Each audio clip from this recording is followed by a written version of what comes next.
ये वीडियो मूल महाभारत पर आधारित है। इसमें किसी भी प्रकार का बदलाव नहीं किया गया है।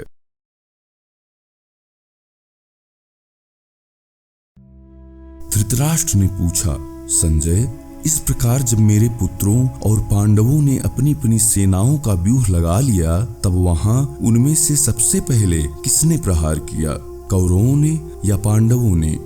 संजय बोले, राजन, भाइयों सहित आपका पुत्र दुर्योधन भीष्म को आगे करके सेना सहित आगे बढ़ा। इसी प्रकार समस्त पांडव भी भीमसेन को आगे करके भीष्म से युद्ध करने की इच्छा से प्रसन्न मन से आगे बढ़े। फिर तो दोनों सेनाओं में सिंहनाद, किलकारियों के शब्द, क्रकच, नरसिंहे, भेरी, मृदंग और ढोल आदि वाद्यों की ध्वनि तथा घोड़ों और हाथियों के गर्जने के शब्द गूंजने लगे। पांडव सैनिक हम लोगों पर टूट पड़े और हम लोगों ने भी विकट गर्जना करते हुए उन पर धावा बोल दिया। इस प्रकार अत्यंत घोर युद्ध होने लगा। भीषण मारकाट से युक्त उस महासंग्राम में आपके पुत्रों तथा पांडवों की विशाल सेनाएं प्रचंड वायु से विकंपित हुए वनों की भांति शंख और मृदंग के शब्दों से कांपने लगी।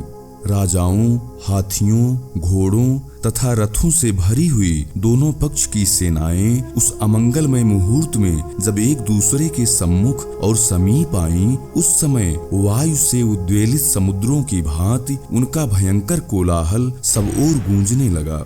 उस रोमांचकारी भयंकर शब्द के प्रकट होते ही महाबाहु भीमसेन सांड की भांति गर्जने लगे। भीमसेन की वह गर्जना शंख और दुंदुभियों के गंभीर घोष, गजराजों की चिघाड़ने की आवाज तथा सैनिकों के सिंहनाद को भी दबाकर सब ओर सुनाई देने लगी। उन सेनाओं में हजारों घोड़े जोर जोर से हिनहिना रहे थे, परंतु गर्जना करते हुए भीमसेन का शब्द उन सब शब्दों को दबाकर ऊपर उठ गया था। वे मेघ के समान गंभीर स्वर में गर्जन तर्जन कर रहे थे। उनका शब्द इंद्र के वज्र की गड़गड़ाहट के समान महाभयानक था। उस सिंहनाद को सुनकर आपके समस्त सैनिक संत्रस्त हो उठे थे। जैसे सिंह की आवाज सुनकर दूसरे वन्य पशु भयभीत हो जाते हैं, उसी प्रकार वीर भीमसेन की गर्जना से भयभीत हो कौरव सेना के समस्त वाहन मलमूत्र करने लगे। महान मेघ के समान अपने भयंकर रूप को प्रकट करते हुए गरजते तथा आपके पुत्रों को डराते हुए भीमसेन कौरव सेना पर चढ़ आए। महावीर भीमसेन को आते देख दुर्योधन के भाइयों तथा अन्य वीरों ने जैसे बादल सूर्य को ढक लेते हैं, उसी प्रकार बाण समूहों से उन्हें आच्छादित करते हुए सब ओर से घेर लिया। हे नरेश्वर, आपके पुत्र दुर्योधन, दुर्मुख, दुशल, शल, अतिरथी, दुशासन, दुर्मर्षण, विविंशति, चित्रसेन, महारथी विकर्ण, पुरुमित्र, जय, भोज और पराक्रमी भूरिश्रवा, ये सभी वीर अपने बड़े बड़े धनुषों को कपाते हुए छूटने पर विषधर सर्प के समान प्रतीत होने वाले बाणों को हाथ में लेकर बिजलियों सहित मेघों के समान जान पड़ते थे। ये सभी भूपाल पांडव सेना के सम्मुख भीमसेन को घेर कर खड़े हो गए। उसके बाद द्रौपदी के पांचों पुत्र महारथी अभिमन्यु, नकुल, सहदेव तथा द्रुपद पुत्र धृष्टद्युम्न, ये सभी योद्धा वज्र के समान महान वेगशाली तीक्ष्ण बाणों द्वारा पर्वत शिखरों की भांति धृतराष्ट्र पुत्रों को पीड़ा देते हुए उन पर चढ़ आए। उस प्रथम संग्राम में जब भयानक धनुषों की टंकार तथा ताल ठोकने की आवाज हो रही थी, उस समय भी आपके तथा पांडवों के दल में भी कोई युद्ध से विमुख नहीं हुआ। राजन, उस समय मैंने द्रोणाचार्य के उन शिष्यों की फुर्ती देखी। वे बड़ी तीव्र गति से बाण छोड़ते और लक्ष्य को बींध डालते थे। वहां टंकार करते हुए धनुषों के शब्द कभी शांत नहीं होते थे। आकाश के नक्षत्रों के समान उन धनुषों के चमकीले बाण प्रकट हो रहे थे। भरत नंदन, दूसरे सब राजा लोग उस कुटुंबी जनों के भयंकर दर्शनीय संग्राम को दर्शक की भांति देखने लगे। राजन, बाल्यावस्था में वे सभी एक दूसरे का अपराध कर चुके थे। सबका स्मरण हो आने से वे सभी महारथी रोष में भर गए और एक दूसरे के प्रति स्पर्धा रखने के कारण युद्ध में विजयी होने के लिए विशेष परिश्रम करने लगे। हाथी, घोड़े और रथों से भरी हुई कौरव पांडवों की वे सेनाएं पट पर अंकित हुई चित्रमयी सेनाओं की भांति उस रणभूमि में विशेष शोभा पा रही थीं। तदंतर आपके पुत्र दुर्योधन की आज्ञा से अन्य सब राजा भी हाथ में धनुष बाण लिए सेनाओं सहित वहां आ पहुंचे। इसी प्रकार युधिष्ठिर की आज्ञा पाकर सहस्त्रों नरेश गर्जना करते हुए आपके पुत्र की सेना पर टूट पड़े। उन दोनों सेनाओं का वह संघर्ष अत्यंत दुस्सह था। सेना की धूल से आच्छादित हो सूर्यदेव अदृश्य हो गए। कुछ लोग युद्ध करते, कुछ भागते और कुछ भागकर फिर लौट आते थे। इस बात में अपने और शत्रु पक्ष के सैनिकों में कोई अंतर नहीं दिखाई देता था। जिस समय वह अत्यंत महाभयानक तुमुल युद्ध छिड़ा था, उस समय आपके ताऊ भीष्म जी उन समस्त सेनाओं के ऊपर उठकर अपने तेज से प्रकाशित हो रहे थे। संजय बोले, राजन, उस भयंकर दिन के प्रथम भाग में महाभयानक युद्ध होने लगा, जो राजाओं के शरीर का उच्छेद करने वाला था। कौरव और सृंजय वंशी वीर एक दूसरे को जीतने की इच्छा रखकर सिंहों के समान दहाड़ रहे थे। उनका वह सिंहनाद पृथ्वी और आकाश को प्रतिध्वनित कर रहा था। तल और शंखों की ध्वनि के साथ सैनिकों का किलकिल शब्द गूंज उठा। एक दूसरे के प्रति गर्जना करने वाले सूरवीरों के सिंहनाद होने लगे। भरत श्रेष्ठ तल त्राण के आघात से टकराई हुई प्रत्यंचाओं के शब्द, पैदल सिपाहियों के पैरों की धमक, उच्च स्वर से होने वाली घोड़ों की हिनहिनाहट, हाथियों के चाबुक और अंकुश के आघात का शब्द, हथियारों की झंझनाहट तथा एक दूसरे पर धावा करने वाले गजराजों के घंटानाद, ये सब शब्द मिलकर ऐसी भयंकर आवाज प्रकट करने लगे जो रोंगटे खड़े कर देने वाली थी। उसी में रथों के पहियों की घरघराहट होने लगी, जो मेघों की विकट गर्जना के समान जान पड़ती थी। वे समस्त कौरव सैनिक अपने मन को कठोर बना प्राणों की बाजी लगाकर ऊंची ध्वजाएं फहराते हुए पांडवों पर धावा करने लगे।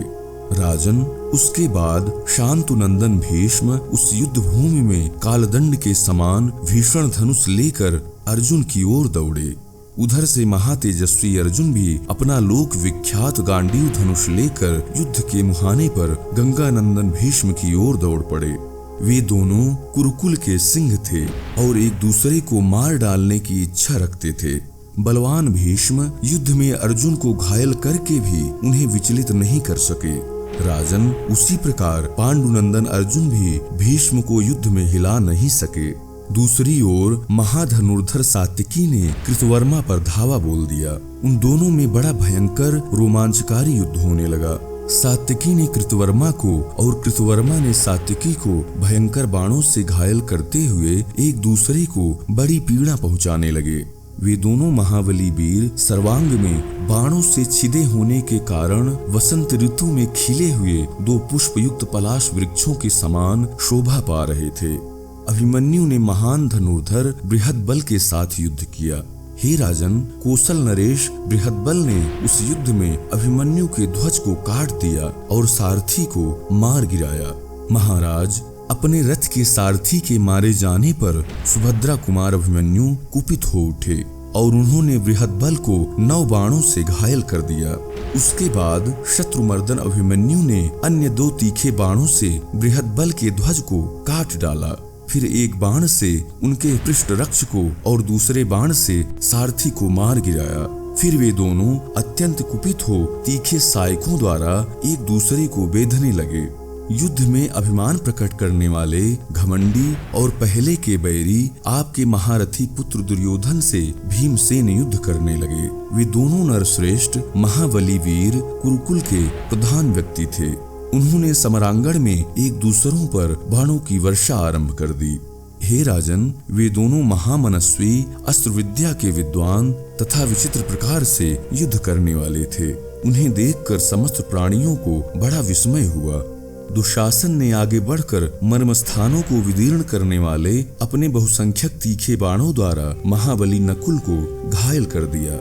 राजन, तब माद्री कुमार नकुल ने भी हंसते हुए तीखे बाणों से मारकर दुशासन के धनुष और बाण तथा ध्वज को काट गिराया और 25 बाण मारकर उसे घायल कर दिया। इसके बाद आपके दुर्धर्ष पुत्र ने उस महायुद्ध में नकुल के घोड़ों को अपने सहायकों द्वारा काट डाला और ध्वज को भी नीचे गिरा दिया। महाबली सहदेव उस महासमर में अपनी विजय के लिए बड़ा प्रयत्न कर रहे थे। उन्हें आपके पुत्र दुर्मुख ने धावा करके अपने बाणों की वर्षा से घायल कर दिया। तब वीरवर सहदेव ने उस महायुद्ध में अत्यंत तीखे बाणों से दुर्मुख के सारथी को मार गिराया। वे दोनों युद्ध दुर्मद वीर समरांगण में एक दूसरे से टक्कर लेकर पूर्वकृत अपराधों का बदला लेने की इच्छा रखते हुए भयंकर बाणों द्वारा एक दूसरे को भयभीत करने लगे। स्वयं राजा युधिष्ठिर ने मद्रराज शल्य पर आक्रमण किया। राजन मद्रराज ने युधिष्ठिर के धनुष के 2 टुकड़े कर दिए। तब कुंती पुत्र युधिष्ठिर ने उस कटे हुए धनुष को फेंककर दूसरा वेगयुक्त एवं प्रबलतर धनुष ले लिया और झुकी हुई गांठ वाले तीखे बाणों द्वारा मद्रराज शल्य को ढक दिया। भरत नंदन एक ओर से धृष्टद्युम्न ने द्रोणाचार्य पर आक्रमण किया। तब द्रोण ने अत्यंत क्रुद्ध होकर धृष्टद्युम्न के सुदृढ़ धनुष के 3 टुकड़े कर डाले। उसके बाद उस रण क्षेत्र में उन्होंने द्वितीय कालदंड के समान अत्यंत भयंकर बाण चलाया। वह बाण धृष्टद्युम्न के शरीर में धंस गया। उसके बाद द्रुपद पुत्र धृष्टद्युम्न ने दूसरा धनुष लेकर 14 सायक चलाए और उस युद्ध भूमि में द्रोणाचार्य को घायल कर दिया। फिर तो वे दोनों एक दूसरे पर अत्यंत कुपित हो भीषण संग्राम करने लगे।